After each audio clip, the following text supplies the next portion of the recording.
Shalom, Jemaat Gereja Kristen Kalam Kudus di seluruh Indonesia, dan semua jemaat yang mengikuti dan hadir dalam ibadah ini. Semuanya yang dikasihi oleh Tuhan. Anugerah demi anugerah, kita melewati hari-hari kita. Dan kalau hari ini kita ada dan diberi kesempatan untuk beribadah kepada Tuhan, semuanya karena pertolongan kita adalah dalam nama Tuhan yang menjadikan langit dan bumi. Kasih karunia, rahmat, dan damai sejahtera dari Allah, Bapa kita, dan Tuhan Yesus Kristus menyertai saudara-saudara.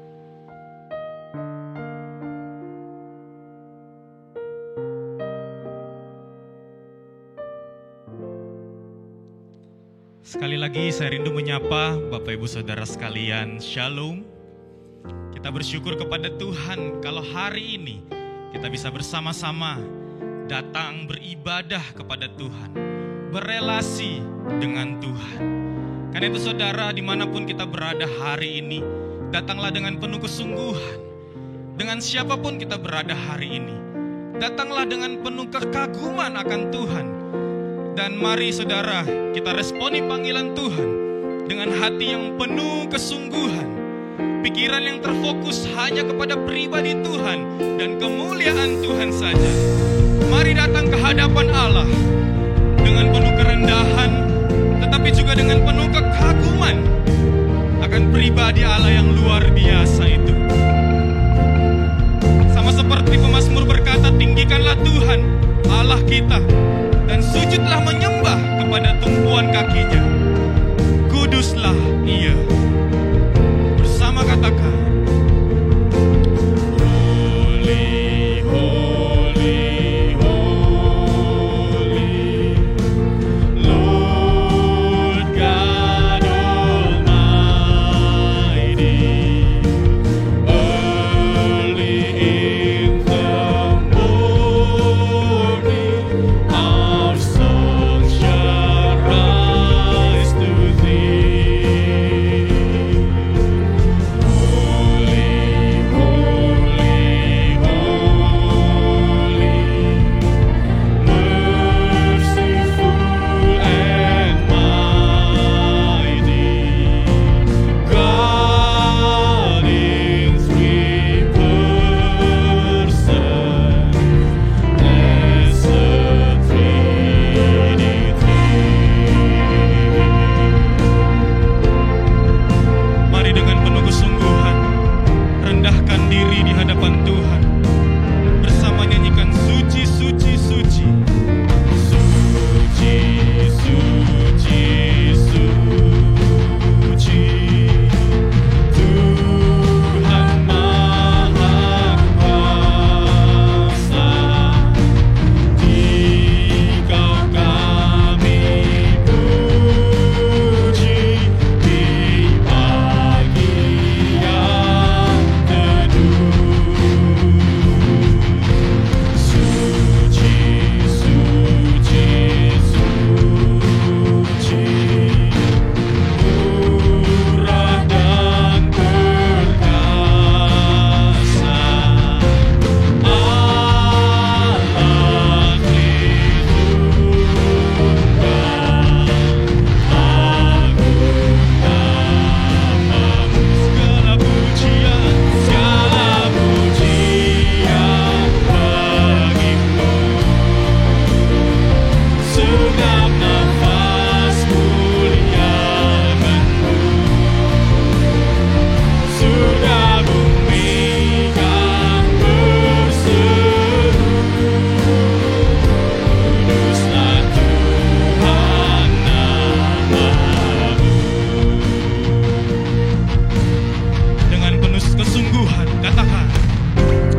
Tuhan kami.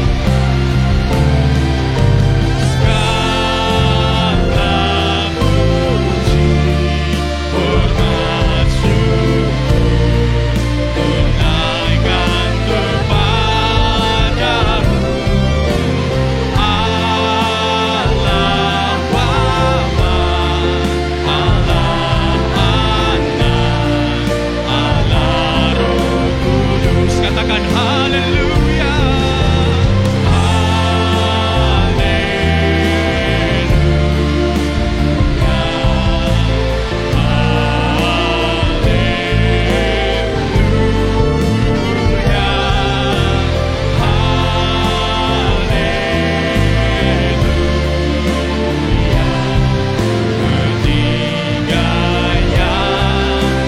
Sekali lagi dengan sungguh sama katakan haleluya.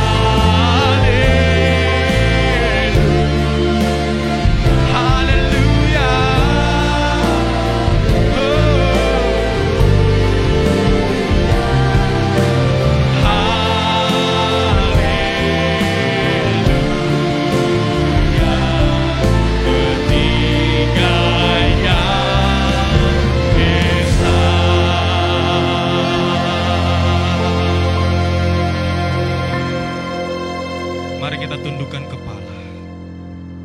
Kita berdoa, ya Tuhan,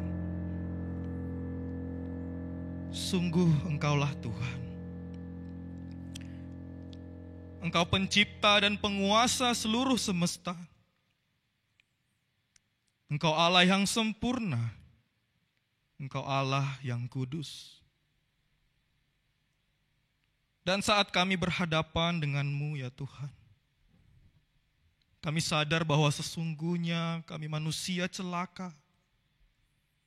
Sebab bukan apa yang kami kehendaki, yaitu yang baik, yang kami perbuat.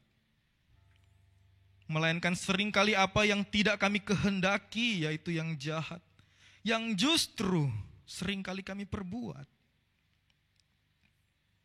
Namun syukur kepada Allah sebab firman-Mu berkata,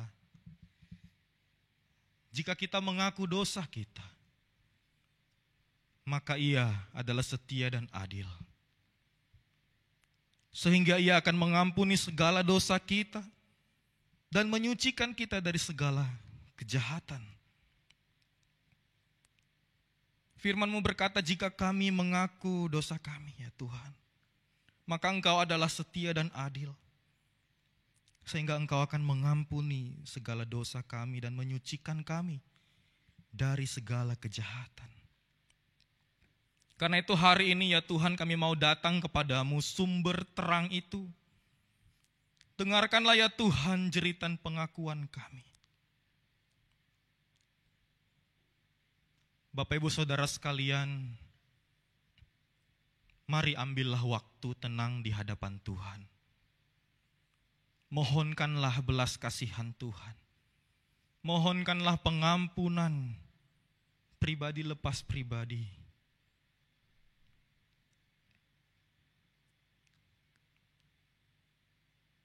Jika saudara hari ini beribadah bersama dengan keluarga, mari para kepala keluarga atau yang paling senior di dalam keluarga, pimpinlah sebuah doa permohonan ampun kepada Tuhan bersama dengan keluargamu.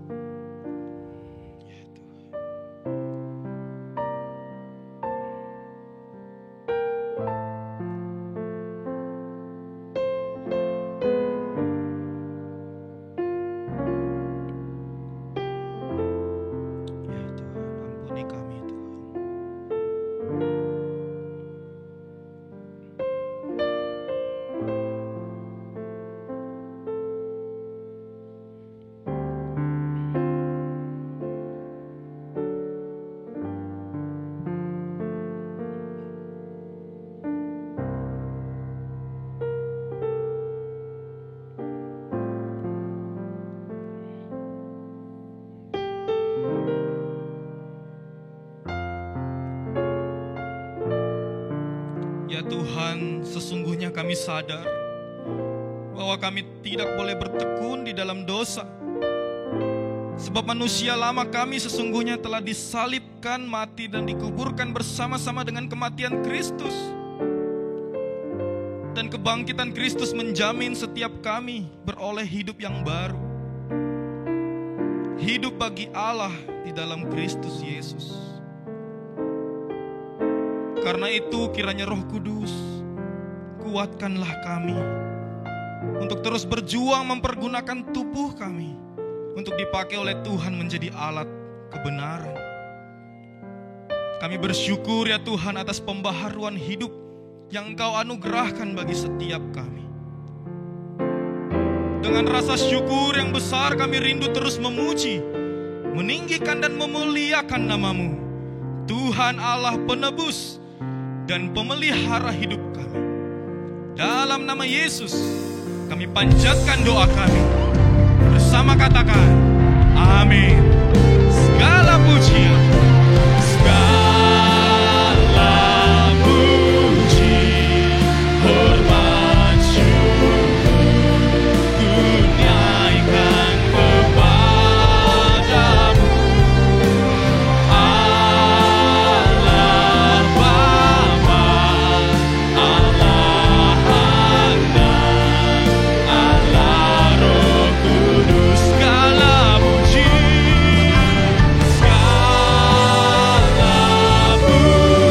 hormat dan syukur kami Tuhan. Ya Allahku, Allah Bapa, Allah Anak, Allah Roh Kudus. Serukan haleluya,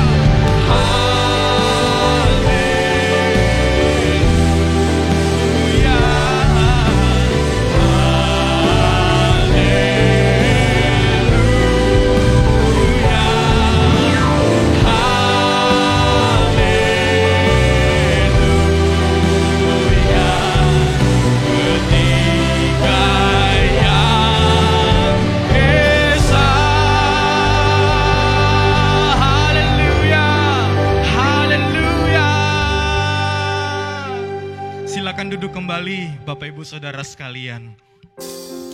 Saudaraku, mari saat ini kita datang dengan penuh sukacita karena kita meresponi pembaharuan anugerah yang sudah Tuhan limpahkan dalam hidup kita. Mari bersama puji Dia, tinggikan Allah penebus kita. Haleluya. Katakan bersama, terpujilah nama Allah. Terpujilah nama Allah di tempat yang tinggi, yang utus Yesus ke dunia menebus manusia. Puji namanya, puji namanya, puji namanya, puji muliakan namanya, puji namanya, puji namanya, puji muliakan namanya.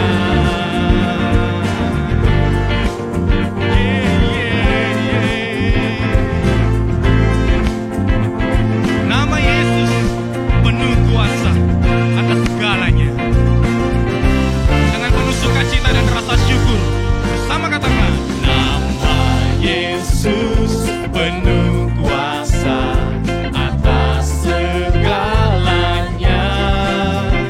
Duduk di atas tahtanya, disembah malaikat. Puji namanya, puji namanya, puji namanya, puji muliakan namanya.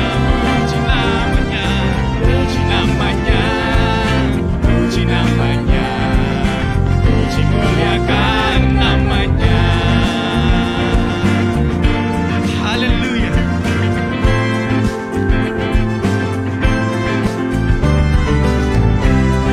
Kita bersama percaya saudara bahwa nama Yesus sangat ajaib, sebab Dialah Raja Damai. Nama Yesus sangat ajaib, Dialah Raja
Saudara untuk bangkit berdiri bersama-sama. Menyanyilah bagi Tuhan. Pujilah namanya. Kabarkanlah keselamatan yang daripadanya dari hari ke hari. Bapak Ibu Saudara sekalian, biarlah pujian kita hari ini memotivasi kita semua untuk senantiasa memuji Tuhan dan mengabarkan berita keselamatan yang Tuhan anugerahkan bagi setiap saudara dan saya. Terpujilah nama-Mu Tuhan, kuat dan penuh kemuliaan. Satu suara kami nyatakan, kebesaran-Mu tetap selamanya. Terpujilah nama-Mu Tuhan, ajaib dan penuh keagungan. Satu hati kami nyatakan, kerajaan-Mu kekal selamanya. Mari bersama berseru.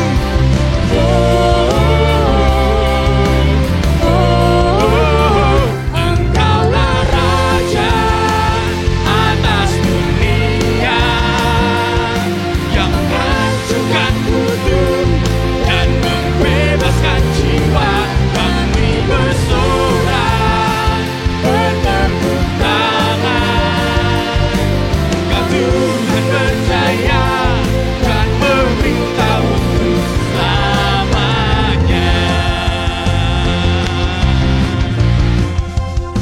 Mari dengan penuh sukacita tinggikan Dia, sebab Dialah yang layak. Terpujilah nama-Mu Tuhan. Terpujilah nama-Mu Tuhan, ajaib dan penuh keagungan. Ajaib dan penuh keagungan.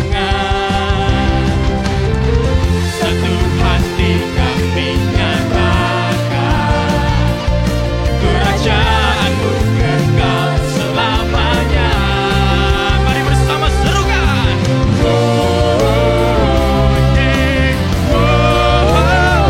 Engkaulah Raja atas dunia, amin, yang menghancurkan kudus dan membebaskan jiwa.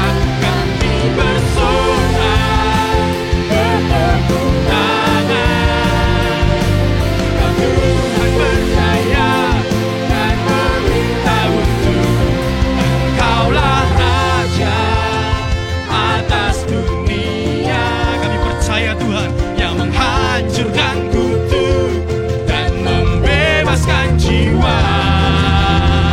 Engkaulah Raja atas dunia, yang menghancurkan kudus dan membebaskan jiwa. Kami bersorak bertepuk tangan. Kau Tuhan berjaya dan memerintah untuk selamanya.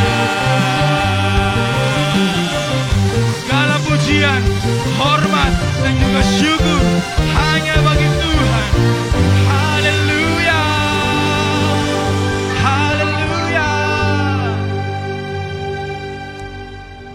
Sungguh suatu sukacita Bapak Ibu Saudara, walau dengan banyak keterbatasan, tetapi hari ini kita masih dapat beribadah dan mengeluarkan suara kita memuji Tuhan. Karena itu mari dengan hati yang penuh syukur dan dengan penuh keyakinan kita mengeluarkan suara kita. Kita mengingatkan diri kita kembali akan dasar-dasar iman kita seturut pengakuan iman rasuli. Pengakuan iman rasuli. Aku percaya kepada Allah, Bapa yang Maha Kuasa, Khalik langit dan bumi, dan kepada Yesus Kristus, Anak-Nya yang tunggal Tuhan kita, yang dikandung dari Roh Kudus, lahir dari anak darah Maria, yang menderita sengsara di bawah pemerintahan Pontius Pilatus, disalibkan, mati, dan dikuburkan.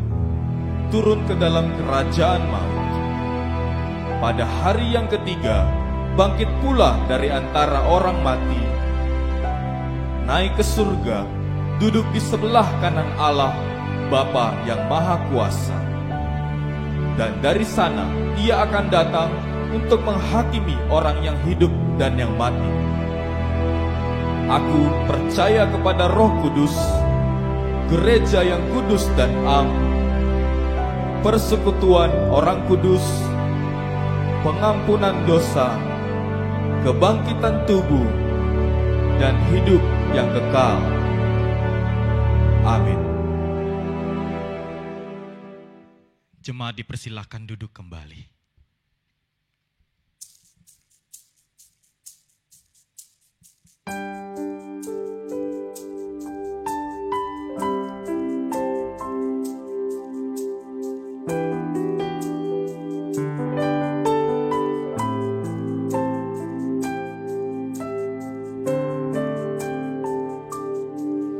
Bagaikan bejana siap dibentuk, demikian hidupku di tanganmu. Dengan urapan kuasa Roh-Mu, ku dibaharui selalu. Jadikan ku Allah dalam rumah-Mu, inilah hidupku di tangan-Mu. Bentuklah seturut kehendak-Mu, pakailah sesuai rencana-Mu.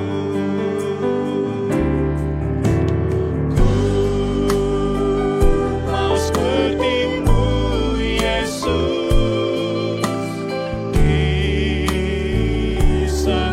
disempurnakan selalu dalam segenap jalanku, memuliakan nama-Mu.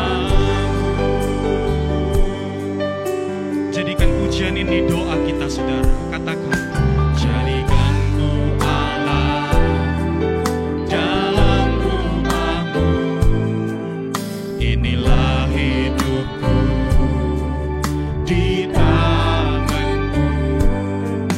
Bentuklah seturut kehendak-Mu, pakailah sesuai rencana-Mu. ku mau seperti-Mu, Mau seperti-Mu, Yesus,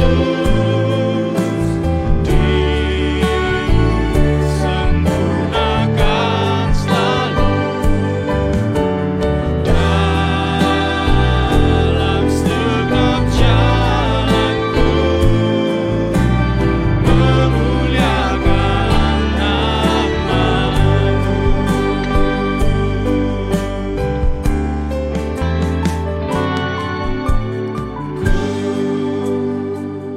Mau seperti-Mu, Yesus,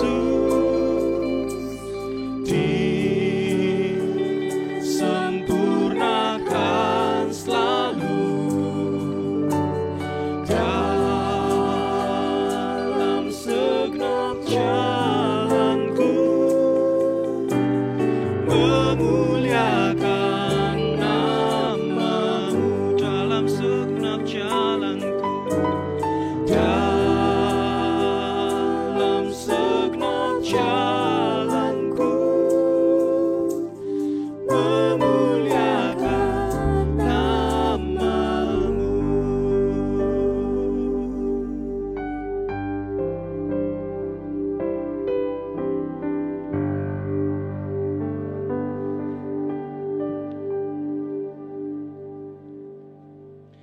Shalom, jemaat yang dikasih Tuhan, khususnya dari Gereja Kristen Kalam Kudus se-Indonesia dimanapun berada.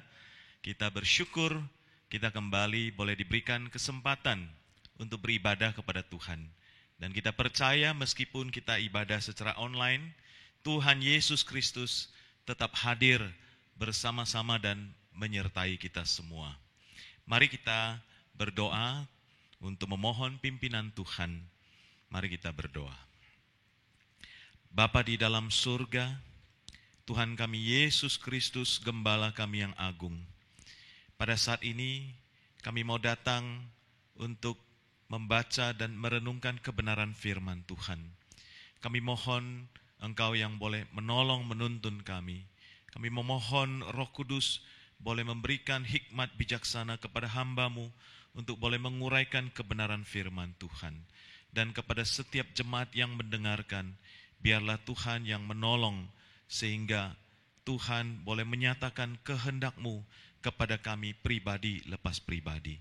Terima kasih Tuhan Yesus, kami berdoa di dalam nama Tuhan kami Yesus Kristus, Tuhan dan Juru Selamat kami. Amin. Jemaat yang dikasihi Tuhan, mari kita akan bersama-sama membaca Alkitab dari Kisah Para Rasul pasal yang kedua ayat 41 sampai 47.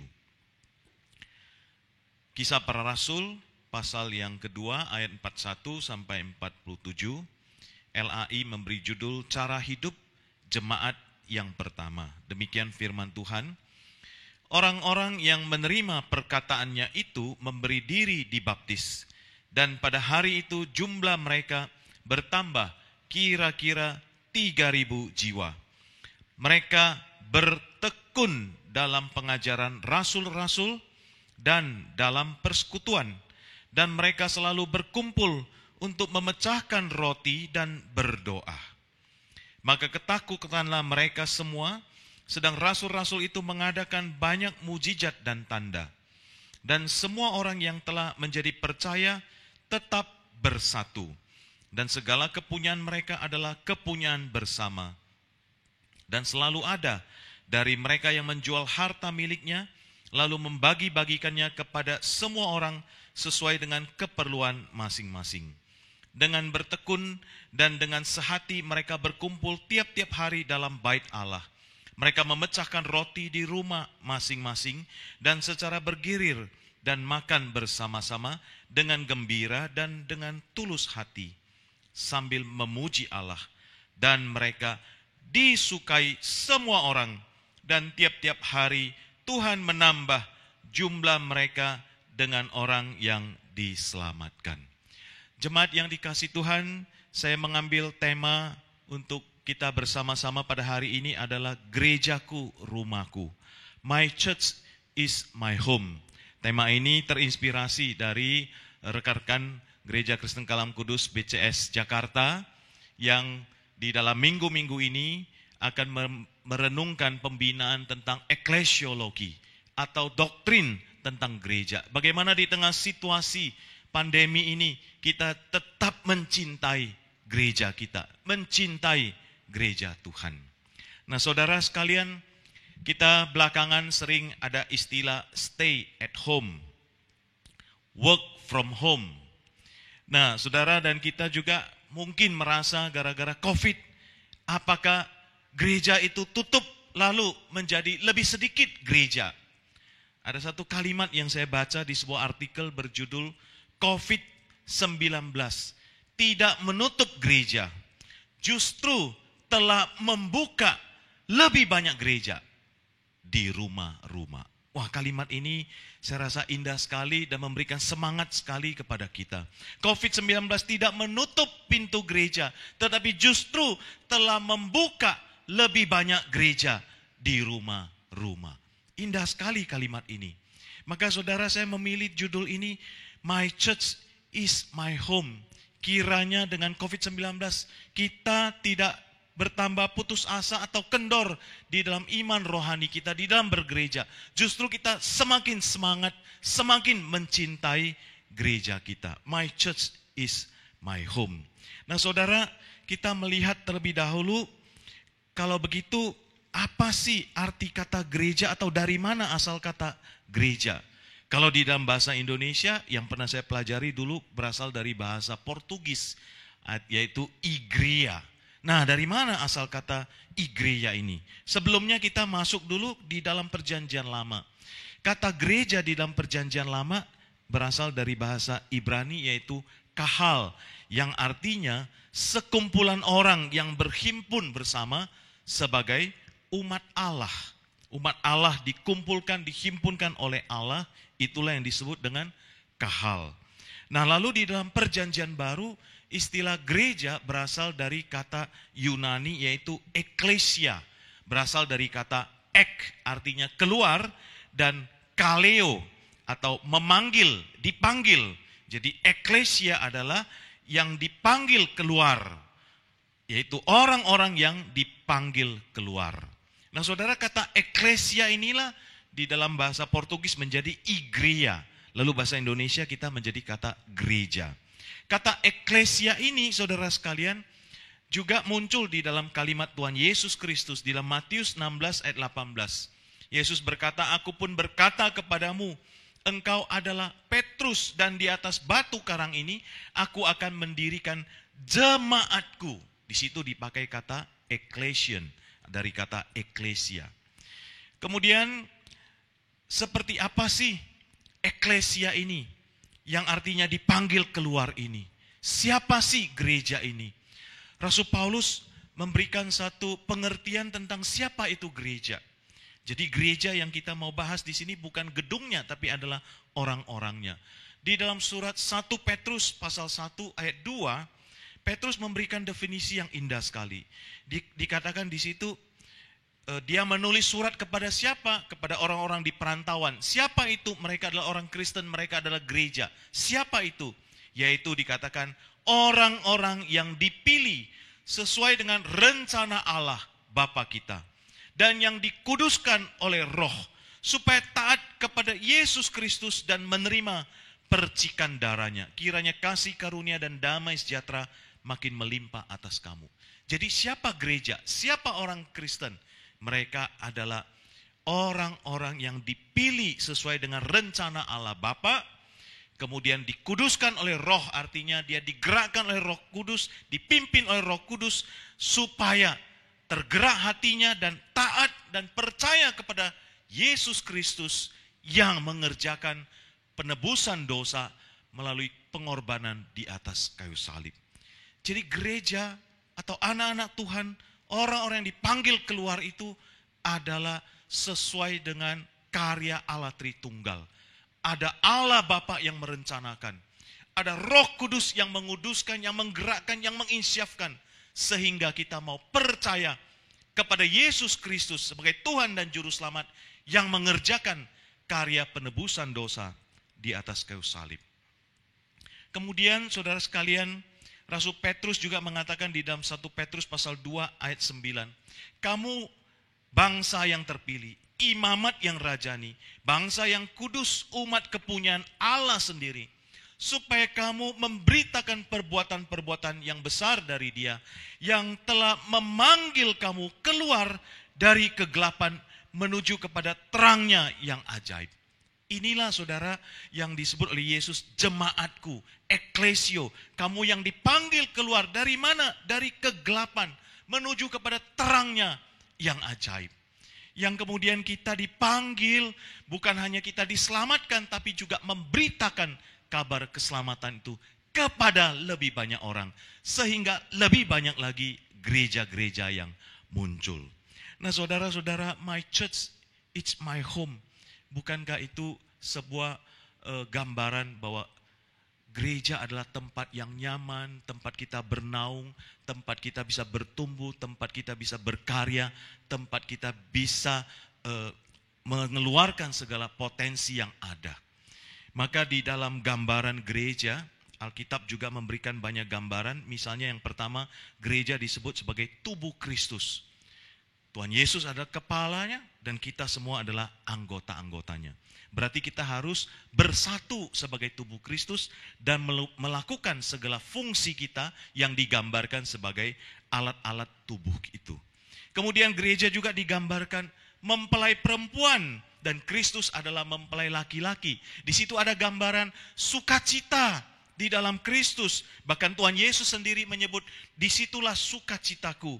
Itu bisa kita lihat di dalam Yohanes 3:29. Kemudian gereja juga digambarkan sebagai bait Allah, di mana roh Allah diam di dalam kita. Gereja juga digambarkan sebagai keluarga Allah. 1 Timotius pasal 3 ayat 15. Rasul Paulus mengingatkan, jangan lupa bahwa kita ini adalah keluarga Allah. Kemudian ada gambaran kawanan domba yang digembalakan oleh Tuhan Yesus Kristus sendiri. Dan yang terakhir paling banyak disebut sebagai umat Allah. Di mana sebagai gereja kita mengagungkan, kita menyembah dan kita memuliakan Tuhan. Khususnya di dalam ibadah-ibadah kita sebagai umat Allah. Dengan demikian saudara sekalian, kita sebagai anak Tuhan, kita sebagai orang percaya, begitu besar anugerah Tuhan. Kita boleh menjadi tubuh Kristus, menjadi mempelai Kristus. Kita boleh menjadi bait Allah yang roh Allah mau diam di dalam kita. Kita menjadi bagian daripada keluarga Allah. Bukankah ini merupakan satu gambaran yang indah? My church is my home. Bagaimana kita berperan kalau begitu? Supaya kita menunjukkan cinta kasih kita kepada gereja kita. Yang sudah dimulai oleh Allah Tritunggal. Yang memanggil kita, oleh Yesus Kristus yang menebus kita, oleh Roh Kudus yang menggerakkan kita menjadi orang percaya. Maka kita melihat dari gambaran ataupun dari gereja mula-mula. Gereja yang pertama, yang dimana merupakan satu teladan gereja yang sangat indah sekali.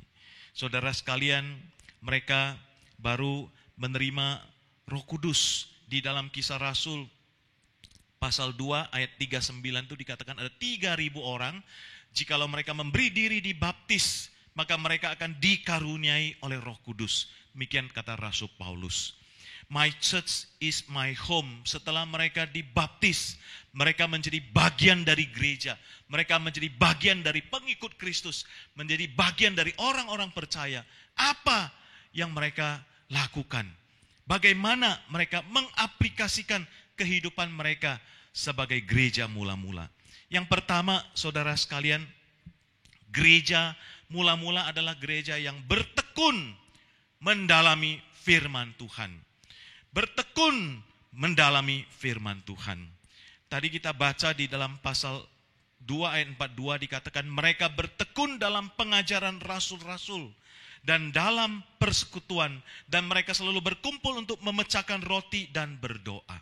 Kata bertekun dalam pengajaran rasul-rasul. Jadi yang pertama dikatakan mereka bertekun pengajaran rasul-rasul mendalami firman Tuhan. Kita akan belajar dulu kata bertekun ini. Karena ini bertekunnya bukan hanya dalam pengajaran, tapi juga bertekun dalam persekutuan, bertekun dalam berkumpul, bertekun dalam berdoa. Bertekun dari kata en proskartereo. En ini adalah terus-menerus artinya. Continually. Sedangkan proskartereo artinya adalah devoting, mengabdi, setia, taat, melekat, memperteguh, bertahan pada sesuatu dengan upaya yang sangat kuat atau sangat hebat. Di dalam buku tafsiran bahasa Inggris dikatakan to continue to do something with intense effort with the possible implication despite of difficulty. Terus melakukan sesuatu dengan usaha yang kuat meskipun harus menghadapi segala kesulitan.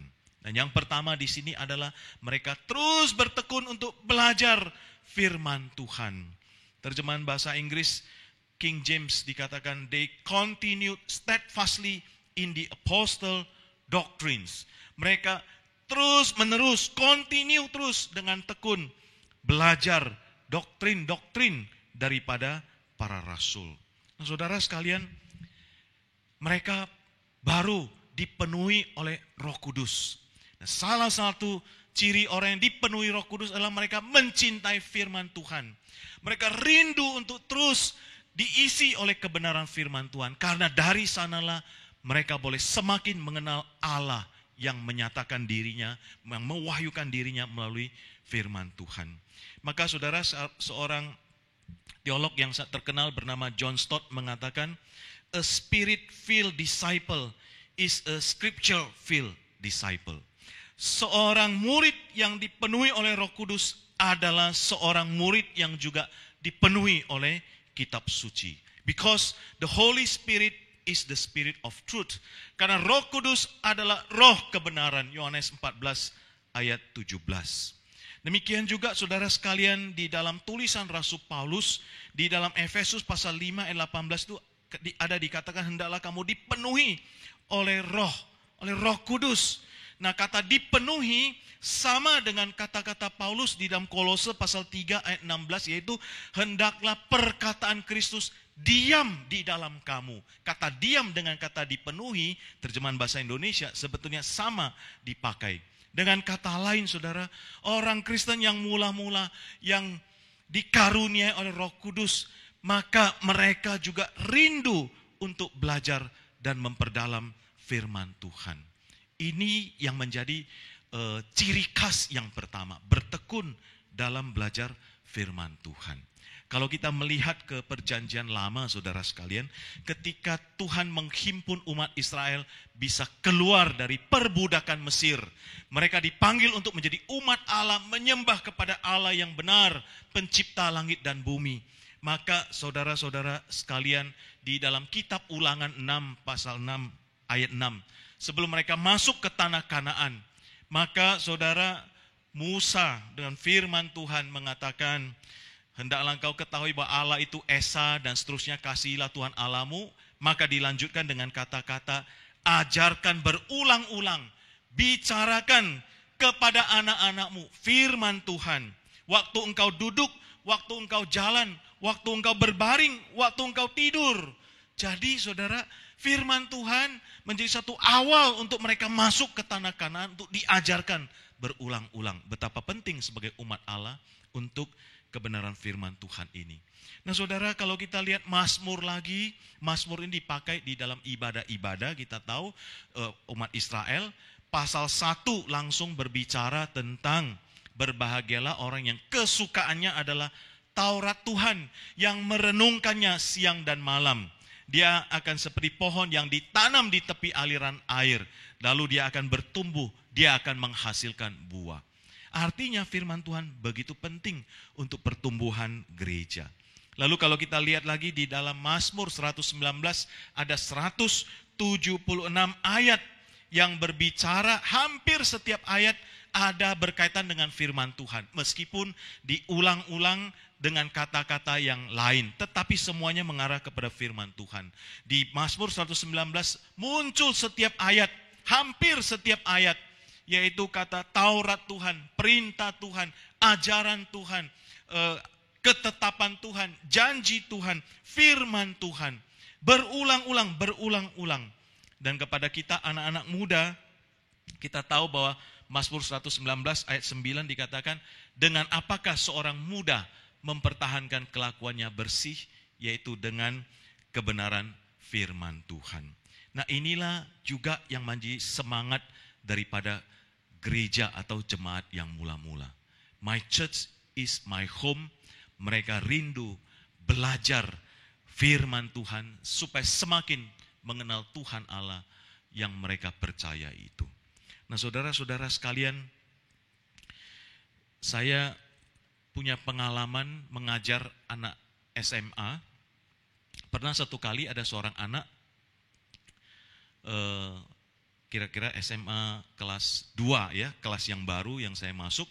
Lalu dalam kelas itu saya katakan, anak-anak, karena kita baru, saya pengen kenal kepada siswa-siswi, tolong tuliskan nama kalian, hobi kalian, kelebihan, kelemahan kalian. Setelah itu nanti saya minta izin, saya bacakan di depan semuanya, dan bagi saya lebih gampang mengingat kalian. Nah, kemudian mereka tulis. Lalu ada anak yang tulis, ya nama saya si A, saya hobinya main bola, saya kelebihannya main gitar, saya kekurangannya ini, dan sebagainya. Setelah begitu banyak, lewat beberapa lembar, lalu ada satu lembar saya baca, agak kaget saya. Lalu dikatakan, nama saya si B, ya, saya tidak ada kelebihan, satu pun nggak ada. Kelemahan banyak. Ya. Kemudian ada satu lagi, saya ateis. Waduh, saya kaget ya. Jadi pelajaran agama Kristen dia tulis bahwa dia ateis. Wah, lalu saya masih baca dalam hati. Lalu saya tanya dia, saya minta izin. Boleh nggak saya baca buat teman-teman kelas kamu? Bacalah Pak, baca nggak apa-apa. Lalu saya bacakan. Nah, si B ini bilang dia nggak ada kelebihan. Nah, saya mau tanya teman-teman semua. Kalian lebih kenal karena saya baru masuk di kelas ini. Kelebihan dia apa? Oh, Bapak nggak tahu ya? Kelebihan dia itu Pak, dia adalah juara umum Pak. Kalau nggak salah sering dari SD pun dia udah sering dapat juara umum. Waduh. Lalu saya tanya, kenapa kamu nggak tulis itu sebagai kelebihan kamu? Enggak, itu bukan kelebihan saya Pak. Wah, saudara sekalian, saya tahu anak ini ada menghadapi luka batin. Lalu saya cari waktu untuk bimbing dia. Walaupun dia nggak ateis, dia nggak mau percaya Tuhan, tapi dia bersedia dibimbing, dia bersedia didoakan. Ternyata dia mempunyai luka batin, yaitu dia merasa ditinggalkan oleh papa mamanya. Jadi papa mamanya itu tidak menikah, dan anak ini adalah lahir bukan karena pernikahan. Lalu papanya ditolak oleh keluarga mamanya. Mamanya bekerja ke luar negeri. Jadi dia dirawat oleh kakek dan neneknya, saudara sekalian. Itulah yang menjadi kepahitan bagi dia.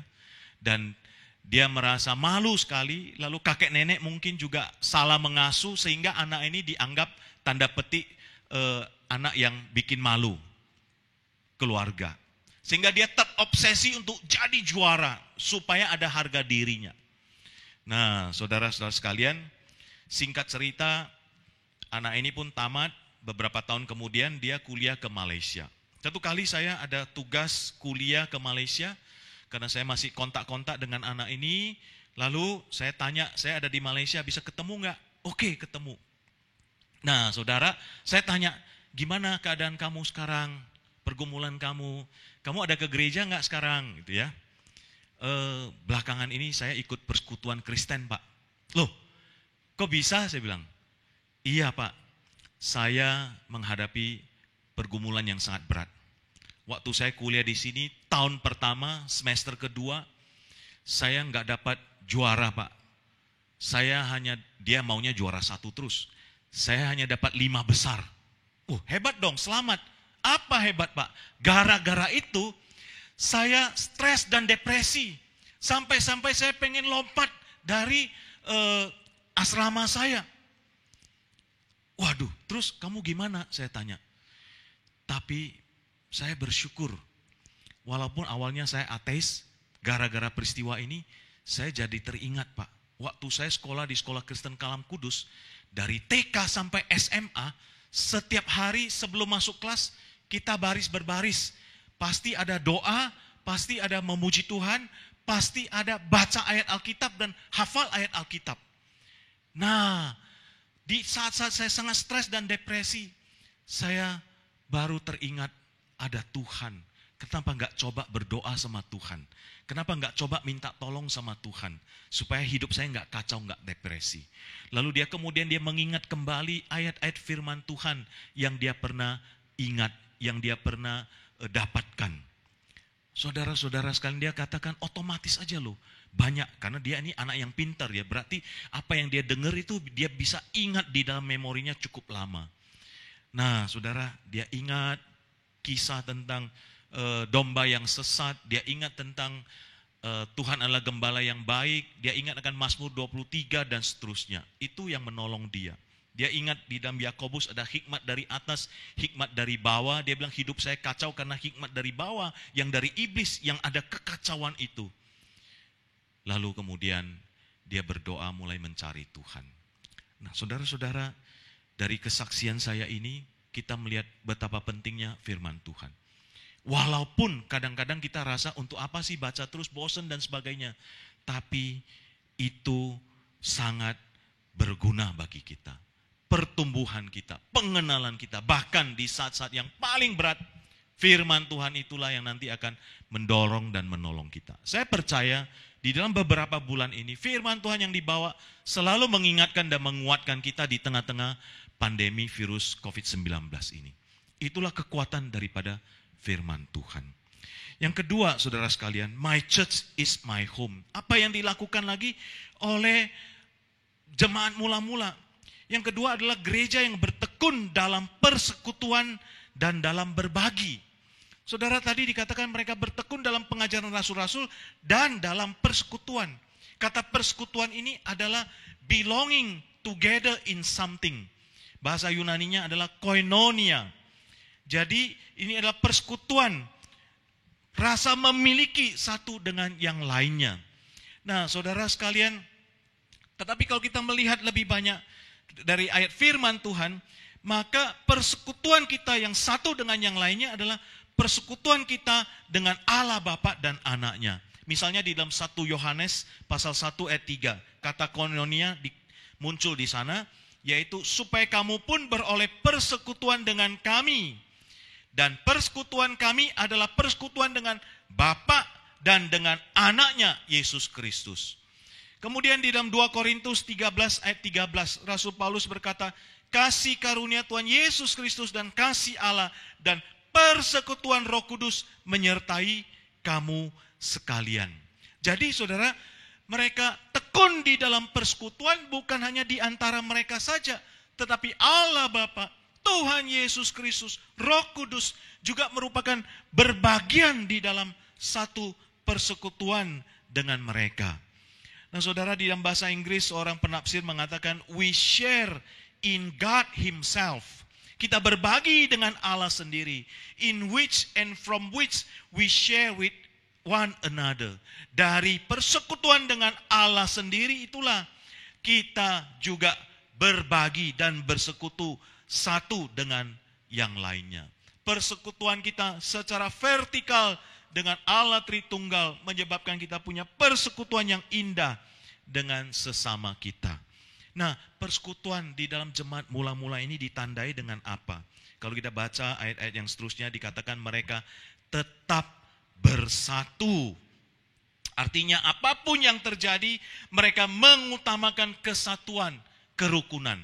Tadi dikatakan terus-menerus bertekun dalam pengajaran, terus-menerus bertekun dalam persekutuan, lalu ada penekanan lagi, dan semua orang yang menjadi percaya tetap bersatu.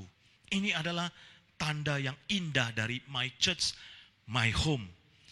Rumah, tempat yang indah karena ada persatuan, ada kesehatian. Lalu mereka ditandai dengan rasa memiliki bersama dan bermurah hati, berbagi sesuai keperluan, saudara sekalian. Jadi mereka bisa menjual hartanya dengan rela hati dan berbagi sesuai keperluan, bukan sesuai untuk mencari kepentingan atau keuntungan pribadi.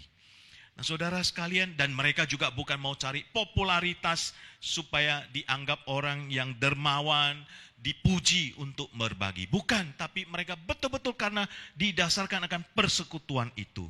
Lalu mereka ditandai dengan apa lagi? Dengan bertekun dan dengan sehati berkumpul tiap-tiap hari dalam bait Allah dan di rumah-rumah secara bergilir. Dan makan bersama dengan gembira dan tulus hati dan sambil mereka memuji Allah. Bukankah ini gambaran my church is my home yang begitu ideal, yang begitu indah? Bisa sering bersehati berkumpul. Memang zaman sekarang kita tidak bisa berkumpul rame-rame supaya tidak gampang tersebar virus COVID ini, tapi kita bisa berkumpul secara online. Gereja-gereja banyak yang menyediakan sarana-sarana pembinaan, persekutuan doa, PA, KTB, cross dan sebagainya. Maka kita harusnya punya kerinduan untuk berkumpul, untuk bersatu, untuk bersehati, dan dengan gembira, tulus hati, memuji Allah. Saudara, inilah gambaran yang sangat indah. My church is my home. Kita pelihara kesatuan gereja kita. Kita pelihara kesehatian gereja kita. Dan kita tetap setia dengan gereja lokal kita. Bukan kita gampang pindah-pindah gereja. Kenapa? Karena ada kesehatian di situ. Karena ada sukacita dan kegembiraan di situ. Karena ada tulus hati di situ. Itulah yang harus kita ciptakan di antara sesama saudara-saudara seiman dan sesama anggota gereja. Jangan kita menimbulkan perpecahan. Jangan kita menimbulkan ketidaksehatian. Jangan kita menimbulkan sesuatu karena kita mau cari untung di dalam gereja itu. Itu berbeda sekali dengan my church is my home yang ada di dalam gereja mula-mula. Nah, saudara-saudara sekalian, ada sebuah cerita tentang sorga versi orang Tiongkok, ya. Nah, jadi saudara, sorga dan neraka. Nah, ada seseorang dibawa ke sorga dan ke neraka untuk melihat-lihat. Apa sih bedanya sorga dan neraka? Nah, tapi ini cerita dari Tiongkok. Diceritakan di situ di Tiongkok, waktu mereka dibawa ke neraka, mereka melihat di neraka orangnya wajahnya murung-murung, tubuhnya kurus-kurus. Lalu dilihat cara makannya. Karena versi Tiongkok mereka makannya pakai sumpit. Lalu makannya adalah makan mie, saudara ya. Nah, sumpitnya panjang sekali dan berat sekali. Lalu mie-nya itu adalah orang duduknya berderetan. Satu baris di sini, satu baris di seberang. Mie-nya ada di tengah-tengah, hanya satu piring untuk 2 orang. Nah, ketika orang di neraka itu makan mie, apa yang terjadi? Mereka ambil sumpit yang memang sengaja agak panjang dan agak berat, lalu mereka cepat-cepat mau ambil. Waktu mereka mau ambil, saudara, sumpitnya jatuh ke belakang. Karena mereka mau buru-buru makan, takut kehabisan mie-nya. Mau ambil lagi, sumpitnya jatuh lagi. Ambil lagi, sumpitnya jatuh lagi. Nah, inilah ciri-ciri orang yang ada di neraka. Lebih mementingkan, memikirkan diri sendiri. Akhirnya mereka hanya dapat, karena sumpit mie-nya jatuh, akhirnya dapatnya cuma sedikit-sedikit. Itulah sebabnya mereka kurus kering di dalam neraka. Lalu yang ke sorga, dilihat, di sorga orangnya subur-subur gitu ya. Gemuk-gemuk tapi sehat ya. Ada yang bilang gemuk, tapi yang ini beda ya. Kalau di sorga itu gemuk-gemuk itu yang sehat gitu ya. Wah, sehat, kelihatan ganteng, wajahnya ceria dan sebagainya. Nah, pemandangan yang sama. Masuklah jam makan. Menunya sama, sumpitnya sama. Ternyata di surga itu berbeda. Ketika mie-nya datang, mereka tidak buru-buru langsung makan, tapi mereka atur cara memegang sumpit. Jadi sumpit itu sengaja agak panjang dan berat supaya apa? Ternyata mereka yang di surga itu, waktu mereka menyumpit, mereka pegang agak ujung, supaya sumpit yang panjang itu bisa menyuap ke seberang meja untuk temannya. Jadi cara makan di sorga itu sebetulnya bukan makan untuk diri sendiri, tapi menyuap kawannya yang di seberang. Ternyata begitu cara makannya. Jadi yang seberang suap ke sini, yang sini suap ke sana. Sehingga mie-nya itu nggak jatuh, nggak terbuang sia-sia dan bisa habis semua. Waduh saudara, saya baca cerita ini, wah alangkah baiknya ini juga menjadi satu prinsip yang ada di dalam gereja. Semua saling memperhatikan. Semua saling rendah hati memperhatikan satu dengan yang lain. Bukankah demikian yang terjadi juga di dalam gereja yang mula-mula? Itulah saudara sekalian, my church is my home. Kita saling perhatikan. Kita saling mendoakan. Kita saling melihat apa yang bisa saya lakukan untuk yang lain. Maka di situ terjadi my church is my home. Nah, saudara sekalian, mari kita lihat bagian yang ketiga, yang terakhir adalah gereja yang mengaplikasikan my church is my home adalah gereja yang bertekun di dalam doa dan kesaksian. Tadi yang pertama adalah mereka bertekun dalam pengajaran rasul-rasul, kedua mereka bertekun dalam persekutuan, dan yang ketiga, mereka bertekun di dalam doa. Saya tambahkan lagi kesaksian. Kenapa? Karena di dalam ayat 47 dikatakan, dan mereka disukai semua orang.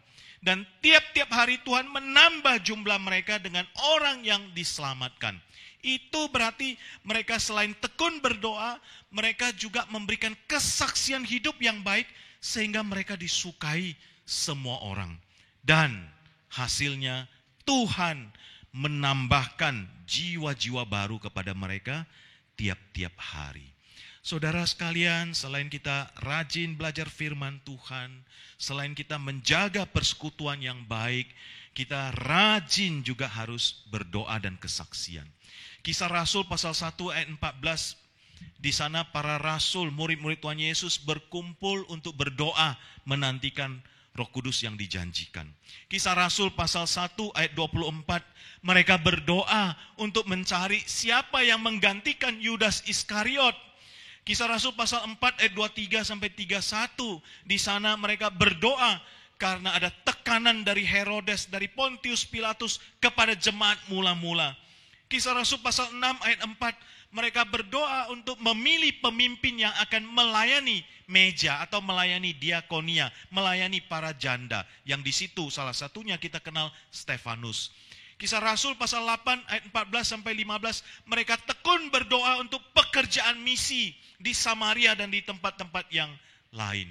Yesus Kristus juga menunjukkan teladan yang sering berdoa, punya hubungan pribadi dengan Allah Bapa. Yesus berkata, hendaklah kamu berdoa dengan tidak jemu-jemu. Di dalam Roma 12 ayat 12 Rasul Paulus berkata, bersukacita dalam pengharapan, sabar dalam kesesakan, bertekunlah dalam doa. Demikian pula di dalam Kolose pasal 4 ayat 2, bertekunlah di dalam doa. Saudara, saya percaya gereja juga di saat-saat ini banyak sekali mengajak jemaat untuk bertekun di dalam doa. Adakah saudara kita rindu, my church is my home, adalah kita rajin berdoa. Saya beberapa kali mendapatkan pengalaman, bahkan pengalaman saya sendiri. Ada jemaat yang mengatakan, puji Tuhan Muse, kami sudah doakan Papa belasan, bahkan 20 tahun. Akhirnya hari ini Papa bisa percaya dan terima Tuhan Yesus Kristus. Nah saudara, itulah kekuatan doa. Tapi tidak sekali, yaitu tidak jemu-jemu. Dan beberapa kali juga ada jemaat yang mengatakan, terima kasih Pak Pendeta, terima kasih Muse, waktu itu doakan saya, Tuhan sudah jawab, Tuhan sudah berikan pertolongan. Atau saya walaupun tidak dijawab doa, tapi saya bisa melewati dengan kekuatan dari Tuhan. Terima kasih doanya Muse. Kadang-kadang saya bingung juga ya, waktu itu saya doakan kamu apa ya? Gitu ya. Nah saudara sekalian, karena itu sudah lama. Oh ya betul. Waktu besuk ada didoakan ya. Nah jadi inilah satu kekuatan yang luar biasa. My church is my home. Mari kita terus berdoa, jangan putus asa. Dan teruslah berikan kesaksian hidup yang baik. Sehingga seperti firman Tuhan dikatakan, disukai semua orang. Tuhan tambahkan tiap-tiap hari jumlah mereka. Nah saudara-saudara sekalian, kesaksian yang mereka berikan itu adalah kesatuan hati, kegembiraan, ketulusan hati, kebaikan yang mereka bagikan kepada sesama orang Kristen, yang kemudian bisa menjadi berkat bagi banyak orang. Sehingga orang tertarik dan melihat dan mau percaya dan jumlah mereka ditambahkan. Mari kita terus memberikan kesaksian yang terbaik tentang karya Tuhan Yesus Kristus dalam kehidupan kita. Saudara, saya akhiri dengan kesaksian dari papa saya. Pada waktu papa saya sakit, ini sudah 13-14 tahun yang lalu. Saudara sekalian, kami minta pendeta yang senior atau jemaat yang senior datang untuk kabarkan Injil kepada papa. Karena papa itu nggak percaya Tuhan Yesus. Saya sudah pernah kabarkan Injil, bahkan waktu saya jadi Kristen dibaptis, ataupun saya serahkan diri jadi hamba Tuhan, papa itu sangat menentang juga. Nah, ketika saya diberikan kesempatan pelayanan pulang kembali ke Pematang Siantar, maka ada kesempatan untuk terus mendoakan dan mengabarkan Injil. Pada waktu dia sakit, Injil memang sudah disampaikan. Ya, karena dari senior-senior dia nggak berani menolak atau nggak bilang nggak gitu ya. Tapi juga nggak terus terang bilang ya mau percaya. Tapi salah satu yang menggerakkan akhirnya papa saya mau percaya Tuhan Yesus dan dibaptis adalah kesaksian hidup yang baik dari kelompok ibu-ibu KW. Waktu papa saya sakit dirawat di rumah sakit lantai 3. Pada waktu itu rumah sakit itu liftnya nggak boleh untuk pengunjung atau yang besuk. Hanya boleh untuk dokter dan pasien yang sakit. Nah ibu-ibu KW hari Rabu jam 3 sampai jam 4, jam 5 selesai KW datang ke rumah sakit. Saya waktu itu ada di sana membantu merawat papa. Lalu masuk, buka pintu, ngobrol-ngobrol sebentar, lalu didoakan. Selesai doa, mereka mau keluar, kira-kira itu hanya 15 menit waktu besuknya. Nah, waktu mereka mau keluar, ada seorang ibu AI yang paling tua, yang paling senior, tiba-tiba masuk dengan nafas terengah-engah. Buka pintu, gitu ya, lalu masuk, jalannya sambil diseret-seret. Mana papanya Li Chuan Tao, mana papanya Li Chuan Tao, saya mau ikut doakan. Wah, ibu-ibu yang lain langsung ngomel-ngomel marah-marah. Ayah, Ai, kamu kenapa nggak mau denger-denger? Tadi kan janji, kamu duduk di sebelah security, kami hanya 15 menit. Ini lantai 3, kamu naik begitu susah. Kalau jatuh, kamu yang masuk rumah sakit. Gimana? Kok kamu nggak denger-denger tadi? Kok kamu ingkar janji? Ai ini hanya jawab, saya juga pengen ikut doakan papanya Li Chuan Tao. Saudara sekalian, ketika mereka pulang, papa saya terus tanya, siapa sih Ai itu? Saya nggak kenal. Kok dia mau ya? Kok dia begitu punya hati ya? Bahasa Hokkien bilang, aneh usim. Punya hati mau perhatian. Saya bilang, Pak, bukan dia punya hati. Tapi karena Tuhan Yesus yang kasih dia perhatian supaya mau doakan papa. Mudah-mudahan papa mau percaya Tuhan Yesus.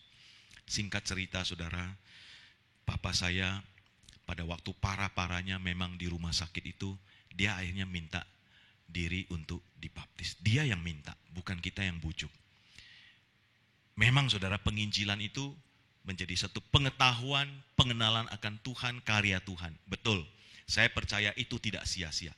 Tapi saya juga percaya yang lebih banyak menyentuh hati papa saya sehingga mau percaya kepada Tuhan Yesus Kristus adalah kesaksian hidup yang baik, perhatian dan kasih yang baik. Mari saudara sekalian, my church is my home.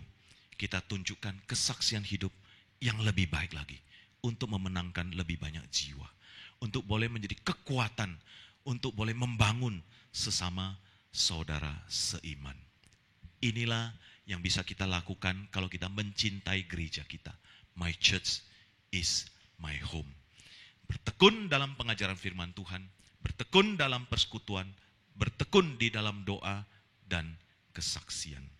Kita berdoa. Tuhan Yesus Kristus, Sang Kepala Gereja, terima kasih ya Tuhan, di tengah-tengah situasi kami yang tidak mudah ini, kami diingatkan oleh firman Tuhan untuk tetap setia dan cinta kepada gereja lokal kami masing-masing.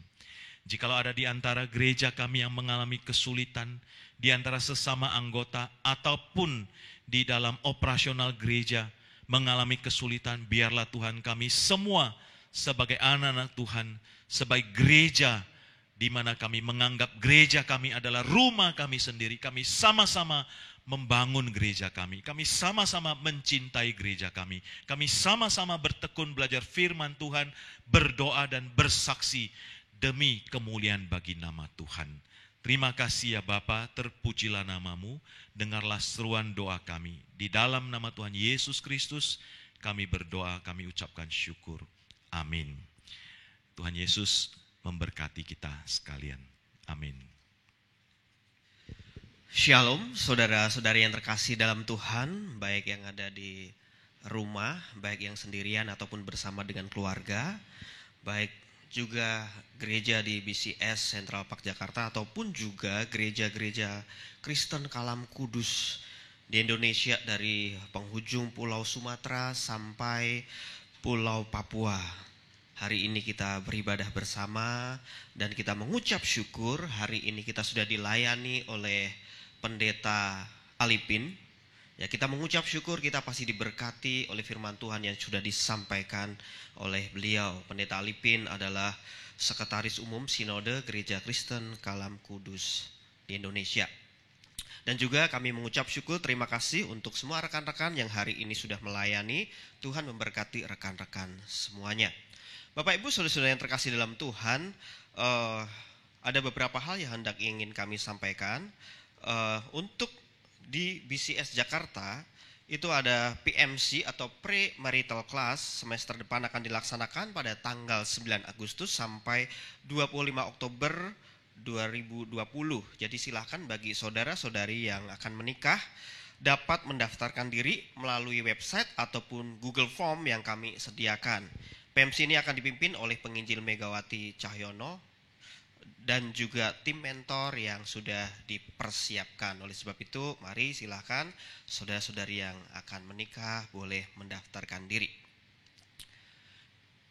Bapak Ibu Saudara yang terkasih dalam Tuhan, sebentar lagi gereja kita akan merayakan ulang tahun yang ke-9 ya. Oleh sebab itu kami mengajak selama 2 hari berturut-turut ya, kita akan mengadakan pertemuan akbar ya. Pertemuan akbar di mana tentu melalui online meeting ya, akan kita laksanakan melalui Zoom meeting untuk kita boleh bertegur sapa gitu ya, kemudian bersekutu, ngobrol sama-sama tapi ngobrol yang berkualitas. Pertemuan ini akan kita laksanakan di tanggal 18 dan 19 Juli ya, jam 2 siang. Oleh sebab itu kami berharap seluruh jemaat boleh mengikutinya. Ya, seluruh jemaat boleh mengikutinya. Dan silahkan nanti boleh mendaftarkan melalui link yang akan diberikan kepada rekan-rekan semuanya ya, melalui info dari BCS, WA, Instagram dan sebagainya. Bapak Ibu Saudara terkasih dalam Tuhan, silahkan melihat media informasi kita, baik itu Instagram, Facebook, YouTube, dan silahkan menghubungi kami untuk bisa melalui telepon, WA, email, supaya Bapak Ibu Saudara-saudara ketika membutuhkan pelayanan kami hamba-hamba Tuhan di Gereja Kristen Kalam Kudus Central Park ini, kami pasti bisa melayani Bapak Ibu Saudara-saudari semuanya. Dan jangan lupa Bapak Ibu yang terkasih dalam Tuhan, ada Instagram Big Bright Market. Ini adalah Instagram atau medsos kita untuk kita boleh saling membantu antar jemaat yang punya usaha, baik itu punya produk ataupun punya jasa yang ingin dimasukkan, itu bisa menghubungi penginjil Dani Gamadi ataupun juga saudara William Wibowo majelis kita. Bapak Ibu saudara-saudara yang terkasih dalam Tuhan, demikian berita pastoral minggu ini. Sampai jumpa di ibadah minggu depan. Tuhan Yesus memberkati. Bapak Ibu saudara-saudara yang terkasih dalam Tuhan, hari ini kita juga akan memberikan persembahan. Terima kasih untuk seluruh jemaat di dalam masa-masa yang tidak mudah ini namun tetap mendukung gereja dan pelayanan gereja. Kiranya Tuhan Yesus memberkati. Bagi unit-unit lain, silahkan Bapak Ibu Saudara-saudari bisa memberikan persembahan seperti himbauan dari unit gereja masing-masing. Tuhan memberkati. Dan untuk persembahan ini ada firman Tuhan yang hendak sama-sama menjadi dasar dan pedoman kita untuk kita boleh memberikan persembahan. Hendaklah masing-masing memberikan menurut kerelaan hatinya, jangan dengan sedih hati atau karena paksaan, sebab Allah mengasihi orang yang memberi dengan sukacita. Mari kita berdoa untuk persembahan kita. Bapa di dalam surga, kami mengucap syukur untuk ibadah yang sudah berlangsung pada hari ini. Kami sungguh diberkati untuk ibadah ini dan juga firman Tuhan yang sudah disampaikan. Sebentar Tuhan, waktu kami ingin memberikan persembahan, kiranya Engkau sendiri yang menolong kami, memberkati gereja-gereja kami, melalui kami.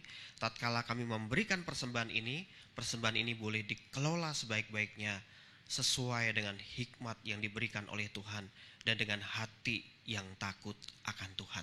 Terima kasih Bapa, hanya di dalam nama Tuhan Yesus Kristus kami berdoa dan mengucapkan syukur. Amin. Puji nama Tuhan, kita bersyukur untuk perenungan firman Tuhan yang sudah kita dengarkan bersama dan kita belajar bersama darinya. Mari saat ini kita ungkapkan syukur kita juga kepada Tuhan melalui persembahan. Berikanlah yang terbaik kepada Tuhan dengan segenap hati kita. Haleluya. Mari kita naikkan pujian ini juga dengan penuh sukacita. Sandar pada lengan yang kekal. Amatlah senang dan bahagia, sandar pada lengan yang kekal. Amat besarlah damai berkatnya, sandar pada lengan yang kekal. Sandar, sandar, ku aman tiada bahaya. Sandar, sandar, sandar pada lengan yang kekal.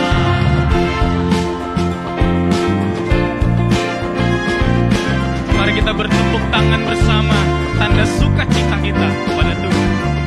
Haleluya. Sungguhlah indah jalan musafir, sandar pada lengan yang kekal. Terang dan cerah langkah jalanku, sandar pada lengan yang kekal. Katakan, sandar, sandar, ku aman tiada bahaya. Sandar, sandar, sandar pada lengan yang kekal. Terpujilah Tuhan yang kuasanya tak terbatas. Dulu, sekarang, dan selamanya tidak pernah berubah. Dialah lengan yang kekal yang patut kita sandarkan diri kita kepadanya.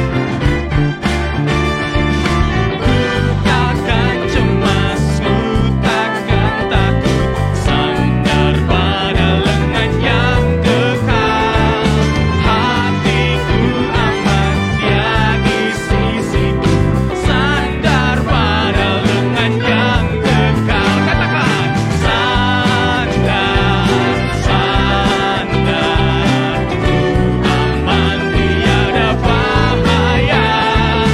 Sandar, sandar, sandar pada lengan. Nyanyikan dengan penuh keyakinan, katakan Sandar, oh sandar, oh, oh, oh, tiada bahaya. Sandar, sandar, sandar pada lengan yang kekal. Sandar pada lengan yang kekal.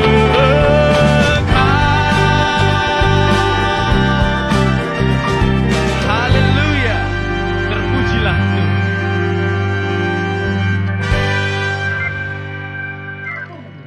Kita berdoa. Bapa kami yang ada di dalam surga, kami sungguh bersyukur kepadamu ya Tuhan. Sungguh baik Engkau dalam kehidupan kami. Di masa-masa yang sulit ini, Tuhan punya cara untuk menyertai kami, untuk memelihara kami. Dan Engkau sungguh tidak tinggalkan kami. Kami bersyukur ya Tuhan, di masa yang sulit bagi kami untuk berkumpul. Tapi Tuhan punya cara bagi kami ya Tuhan, untuk dapat beribadah kepadamu. Bahkan kami bisa datang kepadamu ya Tuhan bersama-sama di hadapan Engkau, menyaksikan kebesaran Tuhan dalam ibadah. Bapa di surga, kami berdoa ya Tuhan untuk gereja Kalam Kudus di seluruh Indonesia. Kami berdoa ya Tuhan supaya firman Tuhan dapat terus diajarkan. Kebenaran-kebenaran firman Tuhan, pemahaman yang benar akan Tuhan, semakin dalam dipahami oleh jemaat-Mu. Dan kami berdoa ya Tuhan, supaya jemaat-Mu boleh menjadi berkat bagi banyak orang, boleh menjadi saksi akan kebaikan Tuhan. Mari Engkau memberkati jemaat kami ya Tuhan.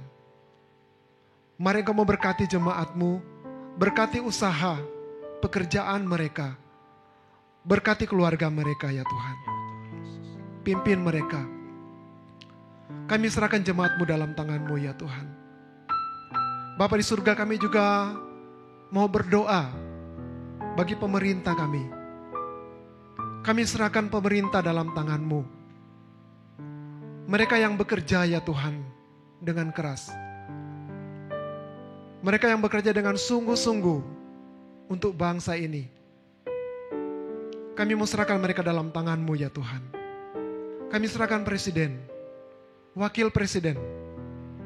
Kami serahkan semua menteri, semua pemerintah-Mu ya Tuhan, dari pusat sampai ke daerah-daerah. Mari Engkau berkati, mari Engkau menuntun, mari Engkau memimpin mereka, mari Engkau menyertai mereka.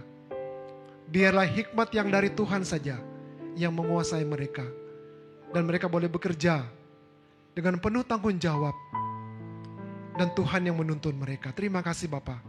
Terpujilah Tuhan yang tidak membiarkan bangsa ini. Dalam nama Tuhan Yesus kami berdoa, kami bersyukur. Amin. Mari kita bersama bangkit berdiri, kita akhiri ibadah kita pada hari ini. Dan biarlah segala puji, hormat dan kemuliaan hanya bagi Allah Tritunggal. Doksologi.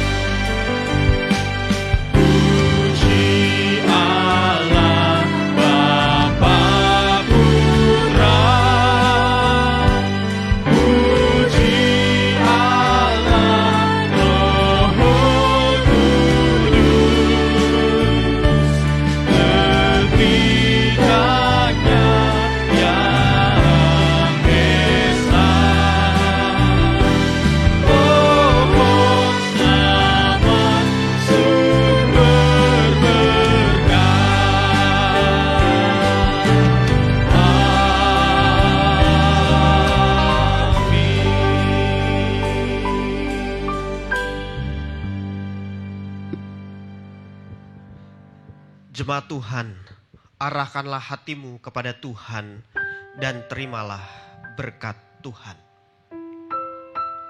Tuhan memberkati engkau dan melindungi engkau. Tuhan menyinari engkau dengan wajah-Nya dan memberi engkau kasih karunia. Tuhan menghadapkan wajah-Nya kepadamu dan memberikan engkau damai sejahtera dari sekarang sampai selama-lamanya. Amin.